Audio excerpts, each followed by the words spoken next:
दुनिया का हर शौक पाला नहीं जाता, कांच के खिलौने को उछाला नहीं जाता। दुनिया का हर शौक पाला नहीं जाता, कांच के खिलौने को उछाला नहीं जाता। मेहनत करने से मुश्किलें हो जाती है आसान, क्योंकि हर काम किस्मत पर टाला नहीं जाता। क्योंकि हर काम किस्मत पर टाला नहीं जाता। चलिए स्वागत करता हूं आप सभी को हमारे इस चैनल ज्ञानलॉजी में। और आज मैं आपके लिए लेकर के आ गया हूं क्लास 6 का चैप्टर नंबर 9, जिसका नाम है भाई खुशहाल गांव और समृद्ध शहर। जी हाँ, तो हम लोग ये आज पढ़ेंगे। खुशहाल गांव और समृद्ध शहर को हम लोग अच्छी तरह से जानेंगे। यानी कि हमने आपके लिए 1 से 8 चैप्टर तक क्लास 6 का पढ़ा दिया है। अब रही बात क्लास 9 चैप्टर का, तो ये क्लास 6 का ये अंतिम चैप्टर होगा, क्योंकि इसके बाद हम लोग अब जाने वाले हैं क्लास 7 में। अब इम्पोर्टेंट जो चैप्टर है हम लोग वही देखने वाले हैं। तो हम लोग इसके बाद मिलेंगे आपसे दिल्ली सल्तनत में मिलेंगे। तो चलिए आज का 6 क्लास का चैप्टर नंबर 9 को, खुशहाल गांव और समृद्ध शहर को शुरू करते हैं।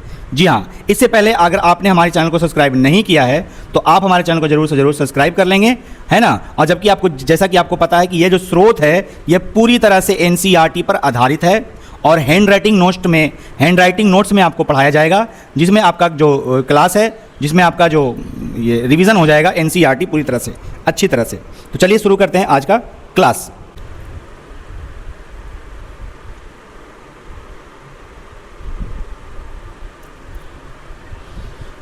तो चैप्टर का नाम क्या है भाई? खुशहाल गांव और समृद्ध शहर। चलिए यहां पर देखते हैं क्या कहता है।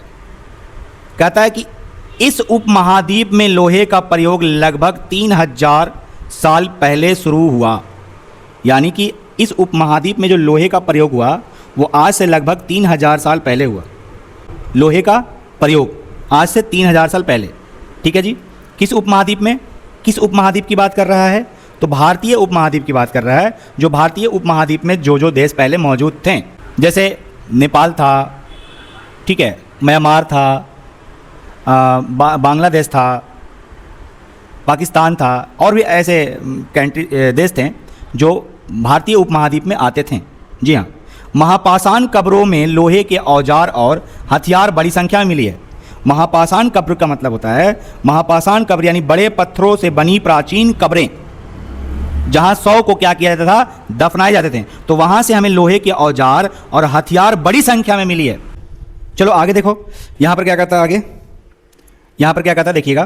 कहता है कि करीब 2500 वर्ष पहले लोहे के औजारों के बढ़ते उपयोग का प्रमाण हमें मिलता है। तो लगभग 2500 वर्ष पहले लोहे के औजार का उपयोग ज़्यादा बढ़ गया और इसमें जंगलों को साफ करने के लिए कुल्हाड़ी, जैसे कुल्हाड़ी की बात कर लेते हैं, ठीक है। लोहे के लिए फॉल, जो हल्का नुकीला लोहा होता है उसको हम लोग क्या बोलते हैं? फाल कहते हैं। जब लोहे के फाल का इस्तेमाल बढ़ा तो खेती की पैदावार क्या होगी? बढ़ गई, है ना। तो ये चीज़ देखने को मिला, है ना, जो आगे में यहाँ पे दिया होगा। अच्छा, लोहे के बढ़ते प्रयोग ने मगध जैसे महाजनपद जो था, मगध महाजनपद में उदय बड़ी भूमिका निभाई। लोहे के हथियार से सेना मजबूत हुई। लोहे के औजारों से घने जंगलों को साफ करके खेती करने योग्य जमीन बनाया गया। तो लोहे के जब लोहा का 3000 साल पहले इसका इस्तेमाल होने लगा तो बहुत सारे परिवर्तन देखने को मिले। जी हाँ, ठीक है। चलिए अब यहाँ पर देखते हैं क्या कहता है। सिंचाई में आए परिवर्तन। अब सिंचाई में क्या भाई? सिंचाई में परिवर्तन आए। जैसे अब इसको हम अपनी भाषा में समझाएं आपको, तो राजाओं ने सिंचाई की योजना बनाई और इसके लिए बहुत सारे धन खर्चा किया। उन्होंने नहरें बनाई, कुआं बनवाए, तालाब बनवाए, ये सब बनाए, ठीक है। और इन सिंचाई योजना को पूरा करने के लिए आम लोगों को, किसानों द्वारा भारी श्रम यानी मेहनत किया गया, ठीक है।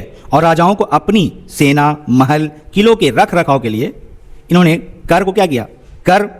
इन लोग कर लगाना चाहे, और कर लगाना जब चाहें तो कर अदा करने के लिए किसानों को अपनी खेती का उत्पादन क्या होगा? बढ़ाना होगा। और इसीलिए इन्होंने सिंचाई की व्यवस्था, सुविधाएं किसानों के लिए दिया, ठीक है। यही चीज़ है यहाँ पर देखिएगा। यहाँ पर हमने आपको शॉर्ट में बता दिया, अब यहाँ पर पढ़ के समझाते हैं। लोगों द्वारा श्रम किया गया। लोगों द्वारा क्या किया गया? श्रम किया गया। किसानों को लाभ मिला क्योंकि अब अपर्दन अनिश्चयता घटी। कर अदा करने के लिए किसानों को उत्पादन बढ़ाना था। कर अदा करने के लिए किसानों को क्या था? उत्पादन बढ़ाना था, है ना। और इसी उत्पादन बढ़ाने के वजह से जो राजा जो थे उन्होंने किसानों के लिए सिंचाई की सुविधा प्रदान की, ठीक है। देखिए यहाँ पर क्या कहता है, राजाओं ने सिंचाई की योजना बनाई और धन खर्च किया। राजाओं ने सिंचाई की योजना बनाई और पैसा खर्च किया। ठीक है, हाँ जी, ये बातें थी, है ना। और दक्षिण भारत में सिंचाई व्यवस्था को व्यवस्थित करने के लिए, दक्षिण भारत में सिंचाई व्यवस्था को व्यवस्थित करने के लिए, ठीक है, चोल, चेर, पांड्य राजाओं ने कई बांध और तालाब बनवाए थे। जी हाँ, याद रखिएगा इस बातों को। चोर, चेर, पांडव ने कई तालाब और बांध बनवाए थे।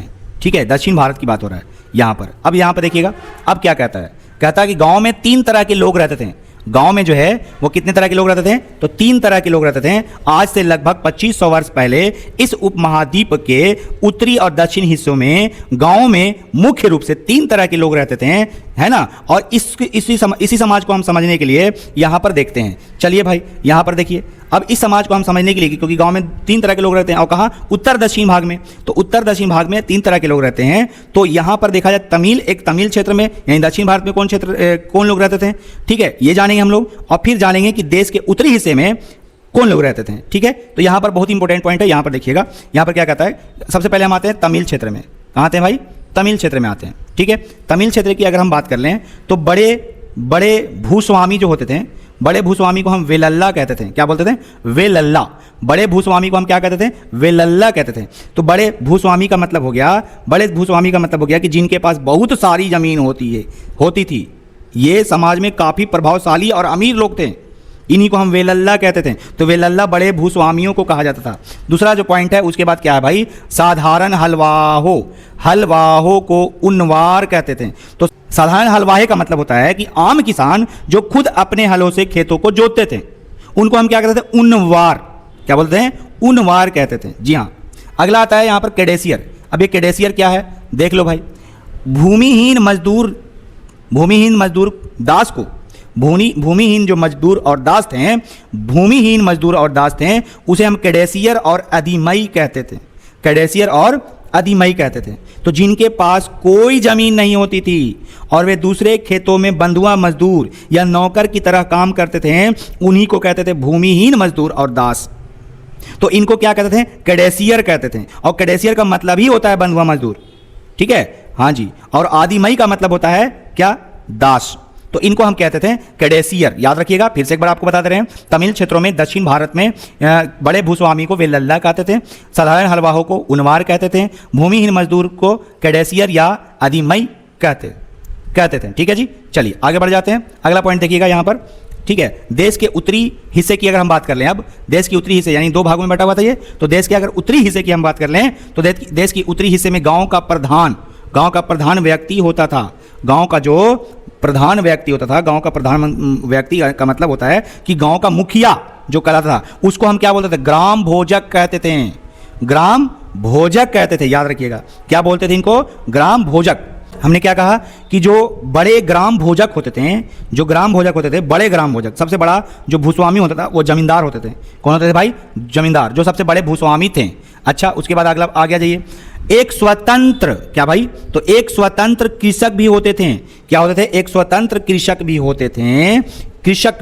एक स्वतंत्र कृषक जिन्हें गृहपति कहते थे। क्या बोलते थे, गृहपति कहते थे। याद रखिएगा, ये ज्यादातर छोटे भूस्वामी होते थे जिनके पास अपनी छोटी जमीन होती थी और वे खुद उस पर खेती करते थे। इन्हीं को कहते थे, यानी कि ये छोटे भूस्वामी को कहते थे गृहपति, या एक छोटे स्वतंत्र कृषक को हम क्या कहते थे, गृहपति कहते थे। तो यहाँ पर एक पॉइंट छूट गया है। अब वो कौन सा पॉइंट छूट गया भाई, तो यहाँ पर एक पॉइंट छूट गया जिसे हम कहते थे दास कर्मकार। क्या पॉइंट छूट गया है, तो एक पॉइंट छूट गया है जिसे हम कहते थे दास कर्मकार। जी हाँ, दास कर्मकार जो होते थे वो क्या होते थे, स्त्री पुरुष दोनों होते थे। इनके पास अपनी जमीन का कोई भी हिस्सा नहीं होता था, यानी इनके पास जमीन नहीं होता था। इन्हें अपनी जीविका चलाने के लिए दूसरों के खेतों में कड़ी मेहनत करना पड़ता था। तो हमने उत्तरी हिस्से में क्या देखा कि गांव का एक जो प्रधान होता था उसे ग्राम भोजक कहते थे, जो बड़े भूस्वामी होते थे, है ना। अब एक होता था एक स्वतंत्र कृषक होता था जिसे हम गृहपति कहते थे। अब एक क्या होते थे भाई, जिनके पास कोई जमीन उमीन का हिस्सा नहीं होता था, उनको हम क्या कहते थे, दास कर्मकार। तो इस नोट्स में जो है दास कर्मकार का जो पॉइंट है वो छूट गया है, हमने आपको बता दिया, इससे आप कोई दिक्कत नहीं है। आगे बढ़ जाते हैं। यहाँ पर देखिएगा अगला पॉइंट। अब क्या कहता है भाई, यहाँ पर इसको समझ लेते हैं। अब यहाँ पर आ जाते हैं संगम साहित्य की ओर। संगम साहित्य क्या है, जरा इसको समझिएगा। तमिल की प्राचीनतम रचनाओं को संगम साहित्य कहा गया। भाई साहब तमिल को जो है, तमिल भाषा की सबसे जो प्राचीनतम, सबसे पुराना जो रचना था, लिखा हुआ था जो रचना, उसे संगम साहित्य कहा गया। संगम साहित्य आखिर क्या है, समझते हैं इसको बात। संगम साहित्य की रचना जो है वो मदुरै के कवियों के सम्मेलनों और सभाओं में किया जाता था। कवियों की इन सभाओं को संगम कहा जाता था, ठीक है। और इसलिए जब इसकी रचना हुई तो इसे हम संगम साहित्य कह दिया, ठीक है। जबकि संगम साहित्य की जो रचना है वो लगभग आज से 2300 साल पहले हुआ था। आज से लगभग 2300 साल पहले संगम साहित्य की रचना हुई थी, ठीक है, जो दक्षिण भारत के समाज, राजाओं और युद्ध व्यापार के बारे में सटीक जानकारी देती है कि समाज में कैसे रहना है, राजाओं के बारे में ये बताता है, ठीक है। तो आज से लगभग 2300 साल पहले संगम साहित्य की जो है रचना हुई थी। अब यहाँ पर आ रहा है जातक। अब ये जातक क्या है? तो जातक एक कहानी है जो आम लोगों में प्रचलित थी, ठीक है। और बौद्ध भिक्षुओं ने इनका क्या कर दिया? संकलन कर दिया। सांची की मूर्ति कला। अब ये सांची की मूर्ति कला की बात समझते हैं। सांची की मूर्ति कला यह मध्य प्रदेश सांची के स्तूप की मूर्ति कला का नमूना है। तो सांची का जो मूर्ति कला है यह मध्य प्रदेश में स्थित सांची स्तूप बौद्ध धर्म का एक पवित्र अर्धगोलाकार स्मारक है कि मूर्ति कला का एक अद्भुत नमूना है। कौन भाई? सांची का मूर्ति कला, ठीक है। अच्छा, इसमें उस समय के शहरों और गांवों के जीवन के दृश्य को पत्थरों पर बहुत खूबसूरती से लिखा गया है यहाँ पे। उसके बाद क्या कहता है भाई? क्या कहता है? वलयकूप अथवा गुशलखाने, नाली, कूड़ेदान के लिए प्रयुक्त होते थे, जो लोग घरों में होते थे। जो लोग क्या होते भाई? घरों में होते थे। अब ये क्या करा? प्राचीन शहरों में कमरों के भीतर मिट्टी के बने गोल छल्ले एक के ऊपर एक रखकर कुएं जैसे ढांचा बनाया जाता था। कुएं जैसे क्या बनाया जाता था भाई? तो ढांचा बनाया जाता था कुएं जैसे, जी हाँ, ठीक है। और ढांचा बनाया जाता था जिसे वलयकूप कहते थे। जिसको क्या कहते थे? वलयकूप। इसका उपयोग जो है मुख्य रूप से गुशलखाने यानी नहाने के लिए, नाली या फिर कूड़ेदान कचरा के लिए उपयोग किया जाता था, गुशलखाने का। वलयकूप आमतौर पर लोगों के घरों के भीतर या बड़े घरों के खुले हिस्से में, आंगन में पाए जाते थे।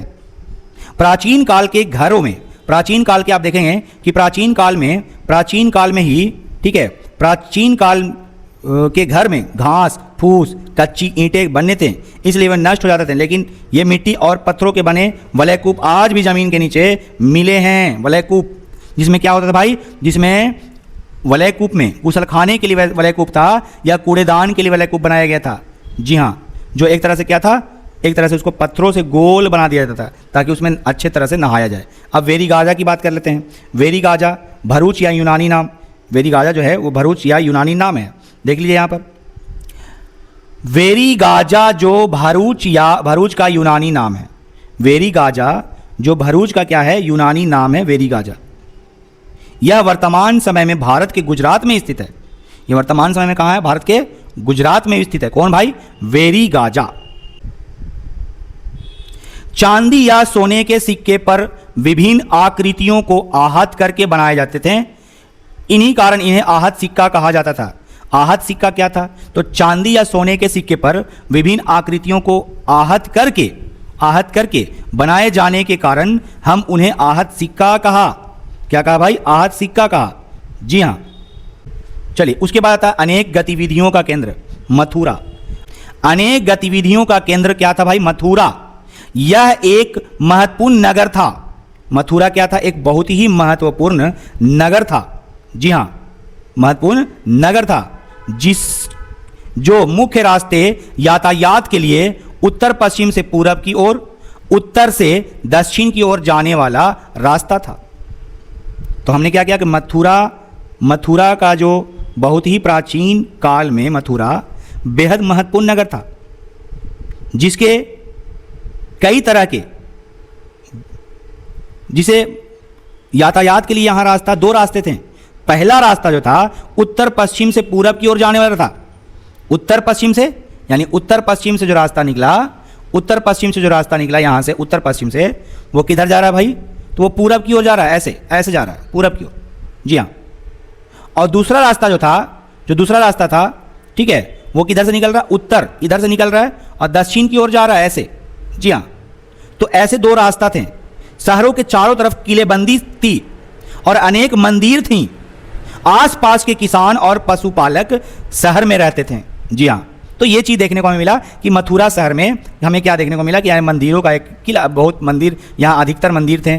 ठीक है, ये देखने को मिला जी। अच्छा जी, आगे बढ़ जाते हैं। अब आगे देखिए, आगे क्या कहता है। इसे हम मूर्ति कला का केंद्र भी कहते हैं।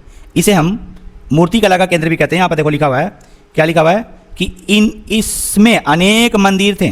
मथुरा बेहतरीन मूर्तियों का केंद्र था। दो भाई, लगभग 2000 साल पहले मथुरा पर कुषाणों की दूसरी राजधानी बनी। जो मथुरा था उस पर कुषाण की जो है दूसरी राजधानी बनी 2000 साल पहले। कुषाण वंश का जो राजाओं की दूसरी राजधानी बनी कहाँ भाई, मथुरा में। ठीक है, यहाँ धार्मिक केंद्र भी है मथुरा एक बहुत बड़ा धार्मिक केंद्र है। यहाँ बौद्ध विहार है, ठीक है, और जैन मंदिर भी स्थित है। इसके साथ साथ यहाँ कृष्ण भक्ति का एक बेहद महत्वपूर्ण प्रसिद्ध केंद्र है जो आज भी स्थित है ना, जो आज भी स्थित है। देखो यहाँ पे क्या कहता है, जरा समझिएगा। मथुरा एक धार्मिक केंद्र भी रहा। यहाँ बौद्ध विहार, जैन मंदिर हैं। यह कृष्ण भक्ति का एक महत्वपूर्ण केंद्र था। यह कृष्ण भक्ति का एक क्या था भाई, तो एक महत्वपूर्ण केंद्र था। जी हाँ, ठीक है। चलिए अगले पेज पे आते हैं। अगला पेज जो लास्ट पेज है ये आपका, बहुत ही शॉर्ट में आपका रिवीजन हो गया, ये बहुत ही शॉर्ट था। और हम लोग अगले इसके बाद जो वीडियो आएंगे एनसीईआरटी का, वो आएंगे दिल्ली सल्तनत से। अब इसके बाद जो क्लास 6 है वो बस यहीं तक रखते हैं और दिल्ली सल्तनत से लाते हैं डायरेक्ट तीसरा लेसन, जो इंपॉर्टेंट लेसन है उसको पहले पढ़ा दिया जाए।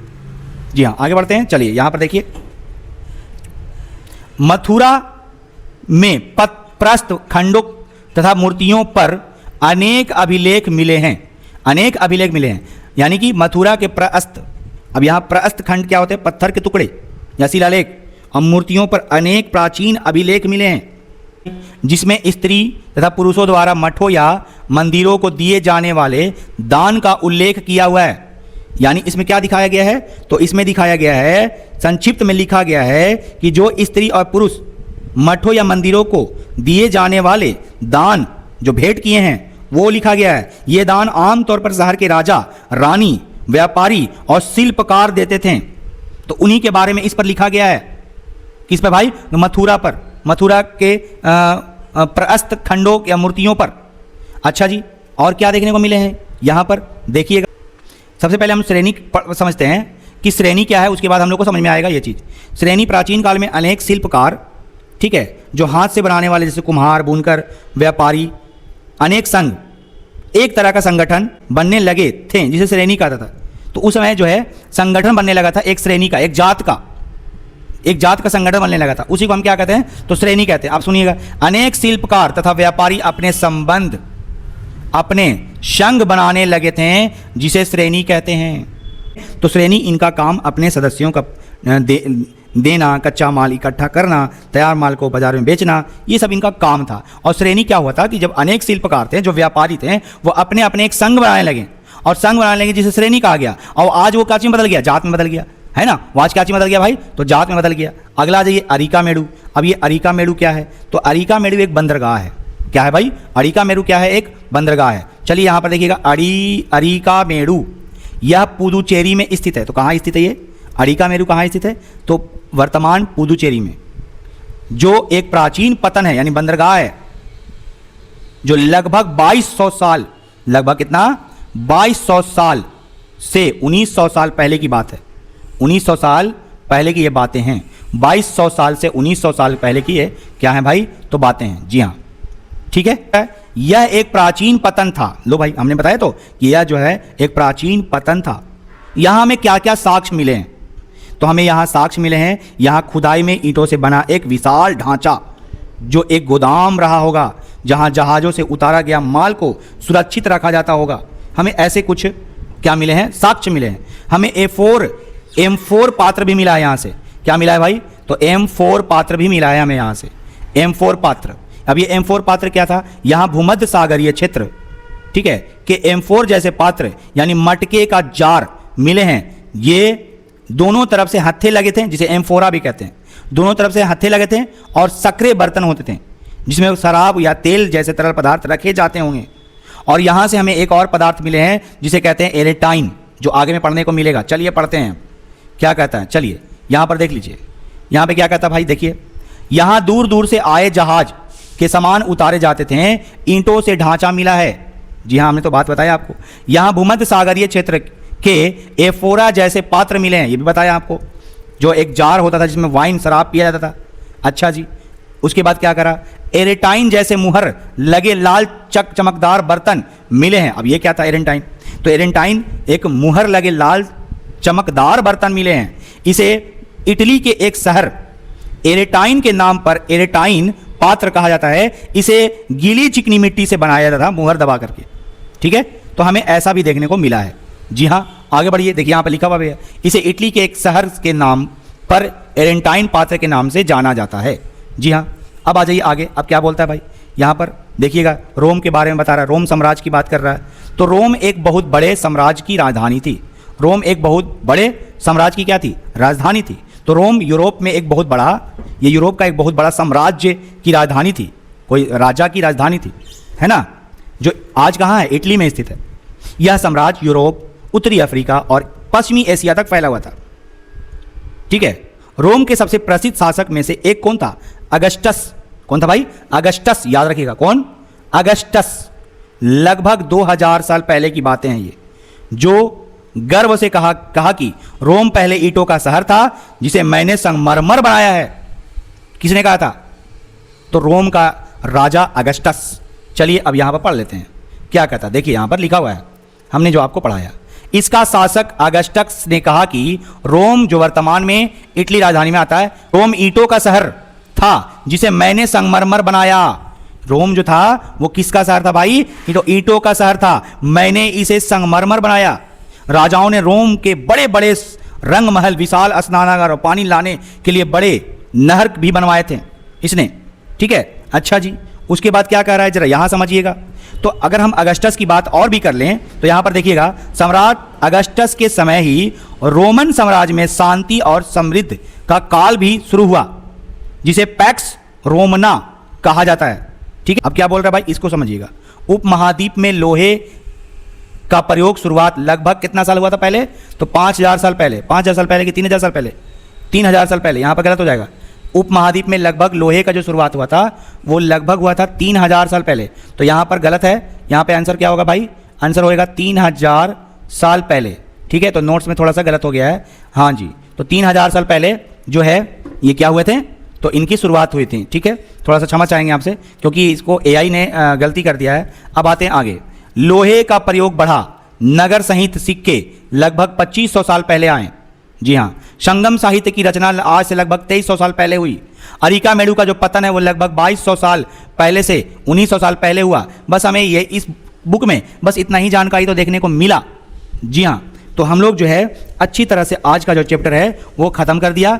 आपको आज का चैप्टर, आज का जो लेसन था वो कैसा लगा? अगर आपको पसंद आया है हमारा वीडियो तो लाइक और सब्सक्राइब हमारे चैनल को जरूर करेंगे। मिलते हैं आपके एक नए अध्याय, एक नए क्लास के साथ, एक नए लेसन के साथ। ठीक है, यानी क्लास 7 में आते हैं हम लोग। दिल्ली सल्तनत को हम लोग अच्छी तरह से पढ़ेंगे। ठीक है, चलिए तब तक के लिए हमें याद दीजिए। Thank you.